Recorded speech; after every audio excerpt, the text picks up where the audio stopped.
You're listening to audio from the Decidedly podcast. For more information, find us on Instagram at Decidedly Podcast.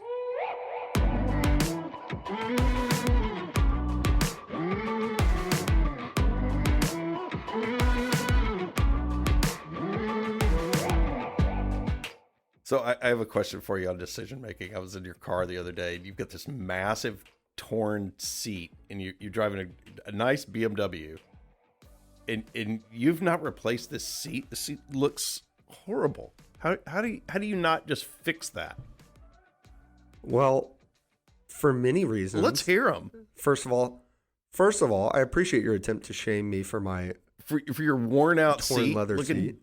ghetto, Yes. and this, it doesn't make sense in a car that nice to have a seat that looks so horrible.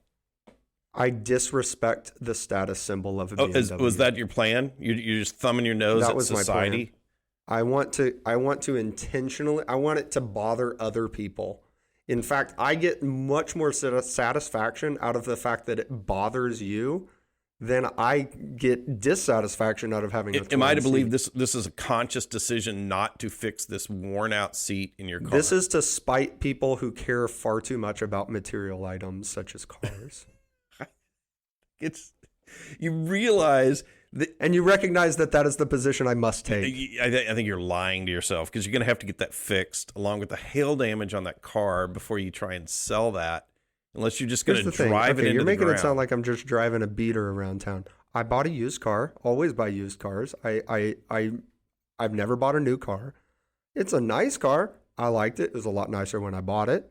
It already had a torn seat. Okay, Fix it. That tear does not disrupt the functionality of the seat. That's what people who don't fix things say. I Well, don't you have don't a have to problem fix buying everything. a used car. You can buy a used Sean, car. That's fine. That's a Sean, smart when are you decision. gonna- Okay, smart decision. No, Buy Sean, a used car. Sean, when are you going to learn that? When are you going to learn to let go? That you can't fix everything. I'm trying to fix you on I think driving that this- around in a I think ratty that ass describes seat. a lot of your problems. Driving around in a ratty ass seat with hail damage on your car. How are you? It's not worth the money. Look, I could go spend the money to fix it, and what utility do I get out of that dollar spent? Nothing. So I'm not going to do it. With that kind of logic, And then I get the bonus. Of having everybody who goes, "Oh my gosh, I can't believe you drive a BMW and you don't care what it looks like." That's antithetical to the BMW logo. Like that's a sin against Germany. it is. And I go, yeah, good. It just Good. bothers. I hope one day that I am able to purchase a Bentley just to Oh ruin my it. god! You know what I'll do? I think you're lying. You know what I'll do? To You ever yourself. seen one of those guys do a homemade paint job on their car? Oh my god! You know, that's frequently the case with Dodge Rams that have a missing door. You can put bumper stickers on it next. I might To entertain, just to entertain people in traffic behind you. I think that it's such a higher status symbol to just completely disrespect the car. I think you're misinterpreting. And that's what say, hey, the engine still works. It still drives fast. I don't it's think it's sending the It message. has seat I don't think it's heaters. sending the message you got think Bluetooth. it's sending. I don't care. I put that energy and time into other things Like what? that matter. Like what? I mean, what am I going to die and take my used BMW with me? What? Well, it's a car. Yeah, Who take care of it. cares? Show some pride. I do. It's clean. What?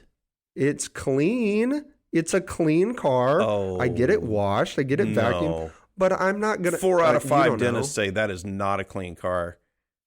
I don't think that's accurate. I think that you saw it whenever I had a backseat full of items to take to the Goodwill, because I am a person who cares about others. So I'm sorry that your car is so clean because it's only for you. But I use my car to transport other people. Did you say items transport? that I take to Did you say charity. transport?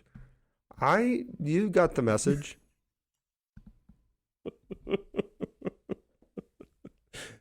I also like how you called it the Goodwill. And who knows if that's what was really happening. I don't believe any of this. I think you're lying to yourself. I think you are not taking care of your car. I think this says a lot about how people live their lives if they don't take care of their car. You think I live a dirty life? It's an extension of ourselves. And I think that that's someone who cares far too much about what other people think would say. No. But hey, we have a difference of opinion, you know?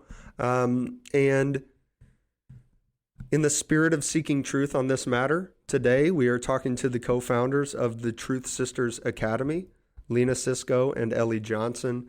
They have law enforcement and military backgrounds, so they're really tough ladies.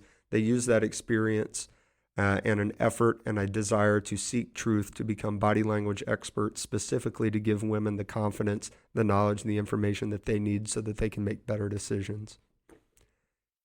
I'm Sanger Smith with Sean Smith. This is Decidedly.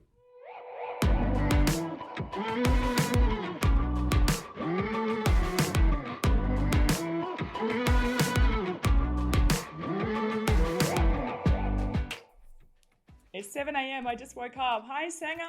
Hi, Sanger. Hi, Hello. Sean.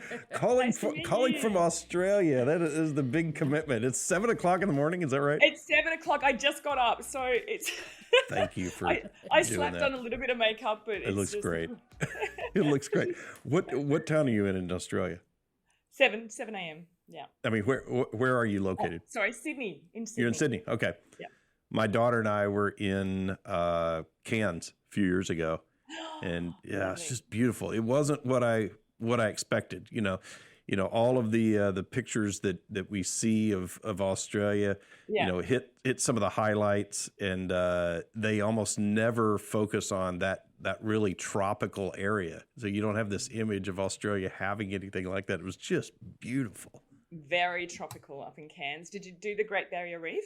We did. We were both divers, and so we dove and saw the clownfish and the giant clams and the whole thing, and went out to the outback and saw snakes and caves, jumping out and grabbing bats out of the air. It was just amazing stuff. See, Lena, you need to come here. I do. I love my animals. And Sanger, you do too. Wait, Lena, so you're working with Elly and you haven't been to Australia. How is that? We've never met face to face. We've never met. Are you kidding? No, how did you meet then? Elly, take it away. Tell me that. Okay, so it was a few years ago, and I was watching a TED Talk in my lounge room. And I saw this incredible woman on the stage in the TED Talk, and she was talking about how she used to be a military interrogator and intelligence officer, and how she used to interrogate terrorist suspects at Guantanamo Bay. Wow, fantastic. So I'd been all about truth and lies for a long time, so I was fascinated to hear what she had to say. And after I watched that, I got her book called You're Lying, and I just felt this connection to this woman. I felt like I knew her from another life. And she felt like my truth sister, because I've been working all around truth and lies and human behavior and detecting deception, etc. So I got in touch with her, expecting her to not answer, expecting her to say, I'm too busy, I'm too this. But we connected, and we've been connected ever since. And just this year, or last year, we formed a business partnership together called the Truth Sisters Academy. So we are Truth Sisters. So we haven't met in person. What does Truth Sisters do? I saw that in the bio as I was reading the show notes. I saw that, but I had to ask, what in the world is Truth Sisters? Take it away, Lena. So it's a tribe, and what we do is we've came together. Now, Elly has a law enforcement background, I have a military intelligence background, but we both use the same techniques to get the truth, right? But in our worlds, we used it in essence to stop bad people from doing bad things and locking them up. But we thought, we have so many great skills that we can empower people with outside of investigations and law enforcement and military. So we came together, and we're also very pro women entrepreneurs and to help out women to find that confidence, to really seek the truth, to go after what they want. And Elly said, oh my gosh, we need to create a Truth Sisters Academy, a Truth Sister tribe. And so that's what we're doing. And so it's a group of women, and we are launching our program. It's a 12-month program coming up, and It's meant to just give these skills that we have used for over 2 decades, to help women go after what they want, go after the respect that they deserve, and get the truth. But you can't get the truth unless you know how to. And all of that wraps up into helping people, and especially women in our case, make the right decision, right? You need that information to be able to make the right decisions in life. So Sean and I obviously are not women, but I do know a woman. I'm sure you do. What Is do you that think? your criteria? That's your job qualification. You know a woman. Yeah, Perfect. I met All right. one. She ran away screaming, but that was obvious body language that I was able to read. Bravo. Yeah, I think she likes me.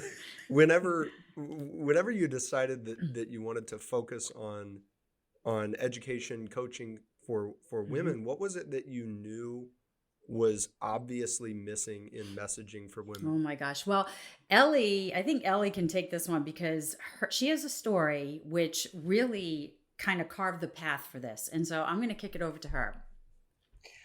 Yeah, I've got lots of stories actually, but the story I think Lena's referring to goes back to when I was in the police force, and I graduated from the Victoria Police Academy here in Australia at the tender age of 22. And I thought, you think at 22 that you know everything, but you look back and you realize you know nothing. And they gave me a gun, they gave me handcuffs, they set me out on the streets and said, go be a police officer. And this one particular day, about 2 years into the job, we were working night shift, and we went to a job where a woman was bashed. That's the short version. But we went into this house and there was blood everywhere. The flatmate had come home and said, I don't know where my flatmate is. There's blood all over the house. And my partner and I walked up the stairs with the ambulance officers, not knowing what we were going to see. We got to the top of the stairs and this woman's in her bed, bashed. She wasn't dead, but blood everywhere. And the ambulance officer said something that stuck in my head all these years later. And he said, looks like she trusted the wrong guy. Now, you could dissect that and say that wasn't very appropriate, or where does that fit in? But those words looks like she trusted the wrong guy stuck in my head. And I look back on that now and I realize the path that took me to where I am today, working with women to help understand who to trust and who not to trust, who to move towards, who to move away from, how to keep yourself safe. I do a lot of work in the dating scene, people that are dating, and how to read the signs to move forward or to get out of there and to stay safe, but also in business in areas too. So, there's certain things I think that happen to us in life that really shape our decisions on where to move to, even if we're not consciously aware of them. So that was a big one for me. Yeah, so and one of the things we want to focus on when we look at this podcast is all about decision making, just sort of learning from the wisdom and experience of people from diverse fields, and sort of taking that, distilling that, and saying what can we take away from that to be able to use that in our lives to help make better decisions. So when you look at body language and reading that, I love what you said about who to sort of attract to, who to come away from. What decisions does somebody need to make when they're interpreting body language, and what things would you tell somebody to help defeat sort of bad body language interpretation decision making? Lena? So, all right. So we look at body language twofold, right? Internally and externally. So number one is you have to be aware of your own body language. So you have to be aware of how you come across to people. Are you closed off? Are you open? Do you look insecure? Are you confident? Because that is going to kind of make or break the situation you're in, right? Confidence attracts people. And if you're really going after a promotion, if you're going after or having a challenging conversation, you have to have that confidence with you to be heard, to be seen, to have the confidence to speak up. So you can gain confidence just by positioning your body, right? And you've seen Amy Cuddy's TED Talk. She talked about power poses. That stuff is real. You can actually position your body and suppress cortisol. And once you do that, you not only look confident, but you feel confident, and confidence attracts people. Right, so that's number one internally. But externally, it's reading everything. It's breaking through the myths that are out there. You avert eye contact, you're lying. That stuff doesn't exist. And unless you really know how to accurately analyze body language, not just read it, but analyze all of these indicators you're seeing, that's when you make the determination, yes, I can trust you. No, I cannot trust you. Yes, you're invited into my inner circle. No, you're